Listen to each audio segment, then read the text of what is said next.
I am of course recording it, so you will have access to this to take a look and listen. I was just speaking with one of your colleagues here, who has had the idea of making the Quizville. I attempted to do that.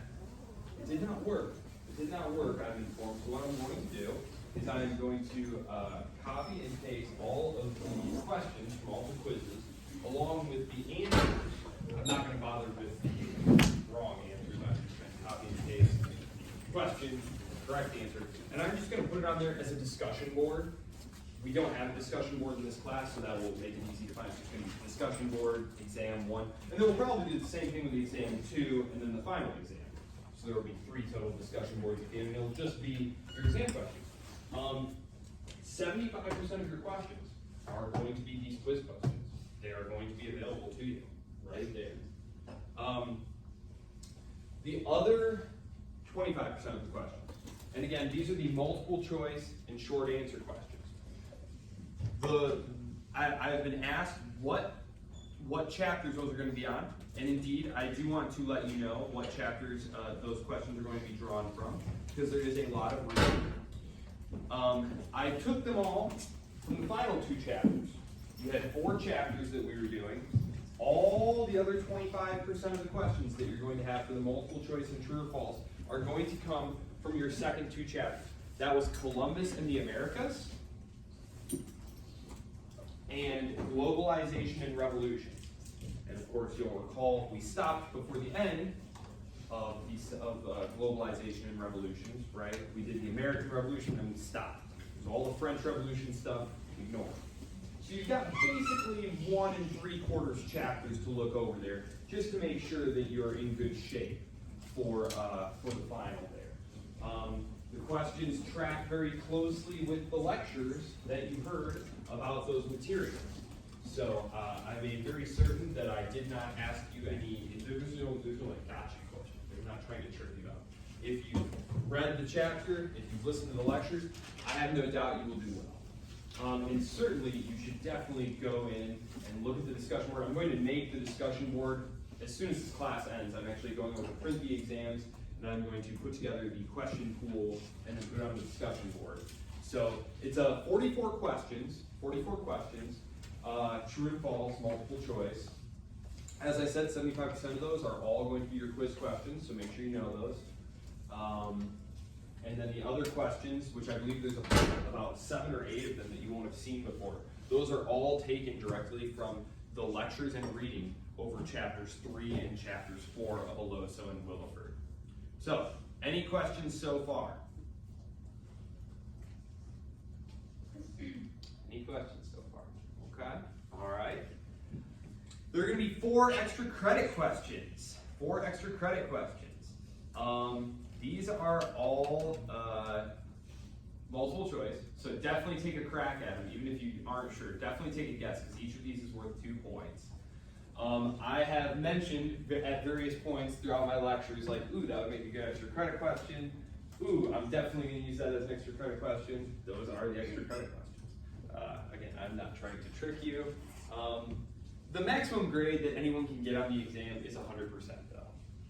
So if you somehow get every single thing right and all the extra credit questions, I'm sorry, it's still just worth full marks. We're not going to do 112% or something like that.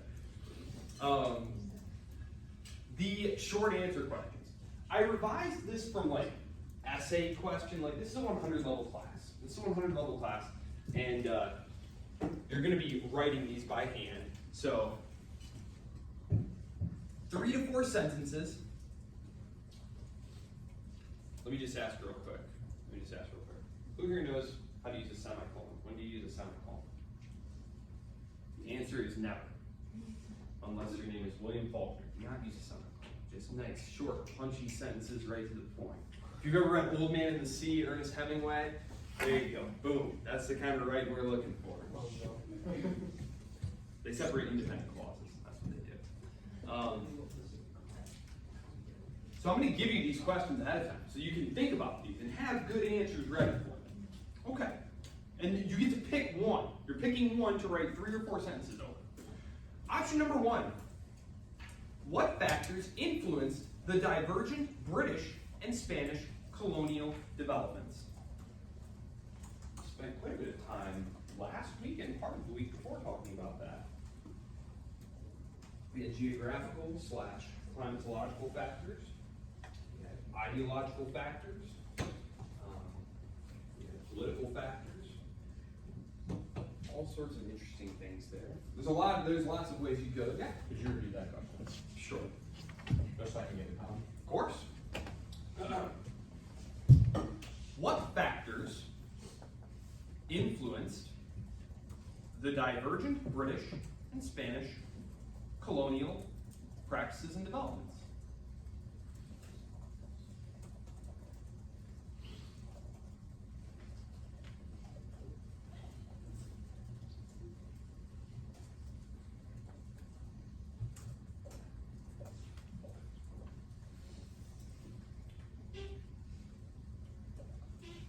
Next one.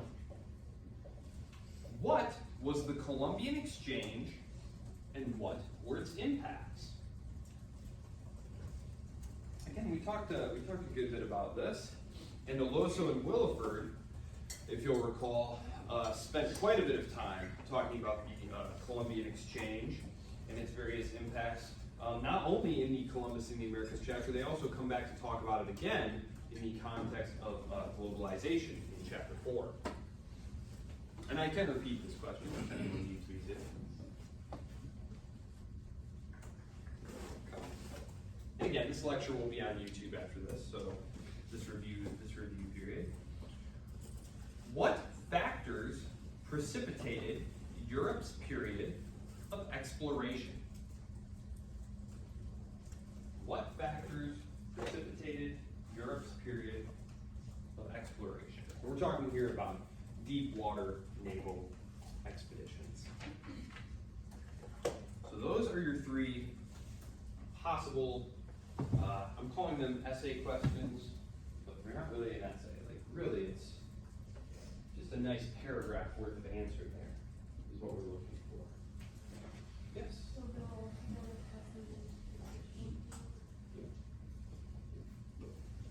So 44 multiple choices for false questions.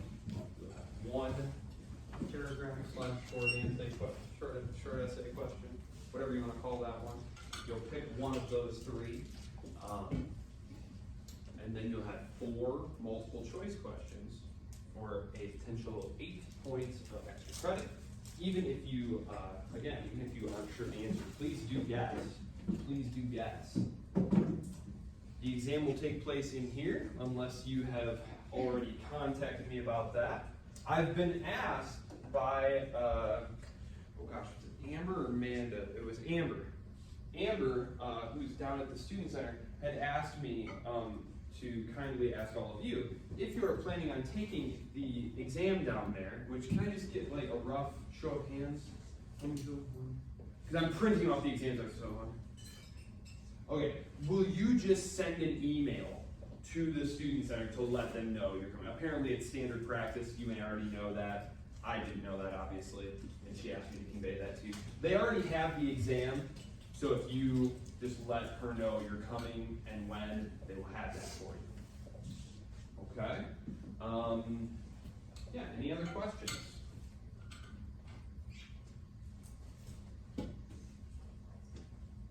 No questions about the exam at all? You can ask me anything. I'm not going to tell you an answer that I haven't already told you, but you can feel free to ask me anything about the exam. Yeah? So before the 8 points of extra credit at the end, how many points total is the full quiz worth? The whole exam is worth 100. Okay. Worth 100 total. And like I said, 100 is the max. 100 is the max. It'll do all sorts of weird things to the grades by trying to punch in like 112 points out of 100. Yeah. So the 7 questions that like we haven't seen before that you said they were from chapters 3 and 4 primarily? Yes, they are entirely taken from chapters 3 and 4. They're entirely taken from chapters 3 and 4. And let's see. Let's see.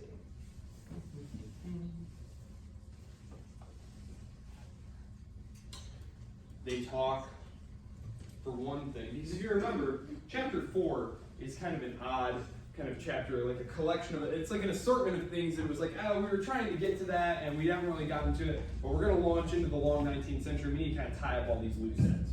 As you'll see next week when we start talking about it, the 19th century reads beautifully. There's just this perfect story arc because everything is tying together. The world has been globalized, so there's just one great narrative arc that we can follow now. Remember, we've had a lot of regional arcs, and we've been jumping around all over the place. So, chapter 4 starts with talking about the European state formation, right? Which it had been talking about in chapter 3, and so it talks about things like the important French royal house. Let's see. Yeah, there's a couple of questions about the French dynasty, the royal family, important leaders there. The English Civil War, question about that, because that of course is going to be very important in terms of transforming England, because England is going to be very different from the 16th, 17th century going into the 18th century. And a large part of that is because of the, I think, the paramountcy of Parliament and some of the reforms that they make as a result of that. The arbitrary rule, the attempted absolutist rule of the Stuart kings is eliminated in favor of the much more compromising rule between king and parliament, which we said that helps you get money easier. You have to spend less money policing your own realm. You can use those resources to deploy overseas. So yeah, there's a question about that. There are a couple of questions specific to the colonial policies of the Spanish versus the British. Again, whole books are written about why did Latin America become less rich and less wealthy, less politically liberal than North America did. And it does relate to all of the things that we were talking about. So definitely be ready to answer some questions about that. Also be able to answer, which I believe those were from the quiz, the questions about the various conquistadors and which Native American tribes they faced off against, which I believe that was a quiz question, so that answer should be there. It was, yeah. Yeah. So that's kind of a general outline of the additional questions that you're going to face. Let me just make sure there's nothing else on here that,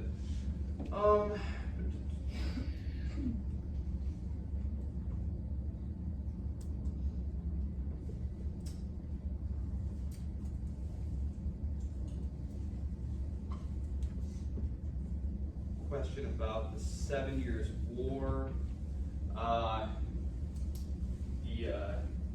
the oldest settlement, the oldest continually occupied settlement in North America by Europeans.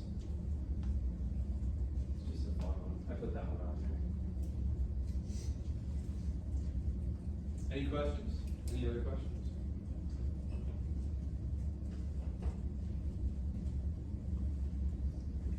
No? Okay. I mean, I really don't have anything else for you today. Today was simply a review day for you to ask me any questions that you wanted to ask me. There's a question here that I just noticed that maybe remember that transformation that we talked about in terms of liberalization, the Enlightenment, the Renaissance, the idea that the authority is no longer coming down from God, the king, right? Now it's going to be going up from the people. Either, there's a number of correct answers to this. It depends on who you were reading. If you were reading someone like Rousseau, it was coming from something like the social contract, popular sovereignty growing up from the people. If you were reading someone like John Locke, it was coming from people's natural rights. So it was still, coming up. Your rights were not being granted to you by the king, right? The king was having to respect your rights, and this all ties into the idea of constitutional rules, right? Limitations on what the king is allowed to do. And of course, this is what the absolutists are pushing back against. And this is something that we're going to see continually, even after the French Revolution, when the Bourbon monarchy is restored. Spoiler alert, that happens. They come back. The first thing they try and do is rule without a constitution, and then immediately lots of pushback. there's multiple other revolutions. French history is super interesting. Lots of revolutions every couple decades. They're very tame now. Although I don't know if you saw in the news recently, they were like setting stuff on fire in the middle of Paris and rioting. I don't remember what this time. Something about farm prices. Anywho. Questions, comments, concerns about the exam? I anticipate you'll all do very well. No? Okay, if you have no questions, then you may go. Use this time to study. Oh yes, I'm sure that's what you're going to do. Not grab an extra breakfast or catch some Netflix. You're doubtlessly going to scurry off into a study. I will see you all Thursday. Unless we're taking the test in the testing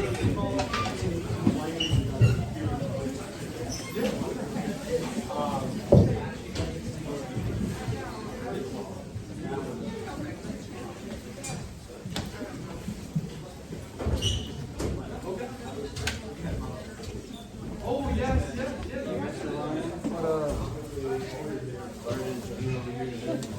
It's a little late. But didn't help that hotline solved, so I was waiting for like 20 minutes. So I was spending a good like 15 minutes in the bathroom trying to stop bleeding, but it wouldn't. So nonetheless. I don't know if you learned that in there. What's the finishing bit of the third short answer?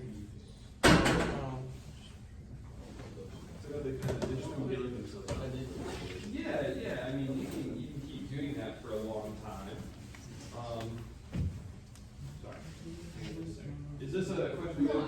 Oh, okay. Does anyone have a question related to the test before I launch into this whole thing? No, I was just gonna say, Yes. you did take attendance, I thought that You know what? I'm giving everyone credit for today because I know that everyone is going. Because I know that everyone is going to get online and check this out because it's all the stuff you need for the exam. I was gonna ask, the questions from the forum. On the discussion board, go on Blackboard. Later this afternoon, there's going to be a new discussion board. For this class, the only discussion board so far. Everything's going to be on there. Chapters 3 and 4. Yep.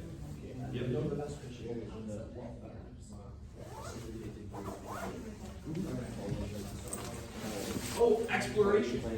Yes, remember we had talked about the need for new routes to get to the spice islands of East Asia, the Indies, because they had lost access to it via Constantinople, the overland route to the city states. That's one of the critical questions, by the way. What year did that happen? 1453. Yes, 1453. Big year. And so 25% is 3 and 4. Yes, Most of the questions are going to be 2 and 4. and multiple choice. Yep. And so it's basically most of them are going to be from our home and previous one. Well, not similar questions. All of those questions are on there. The 75% of the exam is all questions you've seen before and which will be on the discussion board. The other 6 or 7 questions is multiple choice true and false questions you've never seen before, but which I lectured about or which you will have read. Okay? All right. Yep. So, Chinese American War, will the Chinese economy collapse before? The interesting thing about the Chinese economy is that it's largely state directed. So, I'm actually going to pause this. Well, no, I mean, it's totally fine. I mean, if you've Googled me, you will see that I've given, like,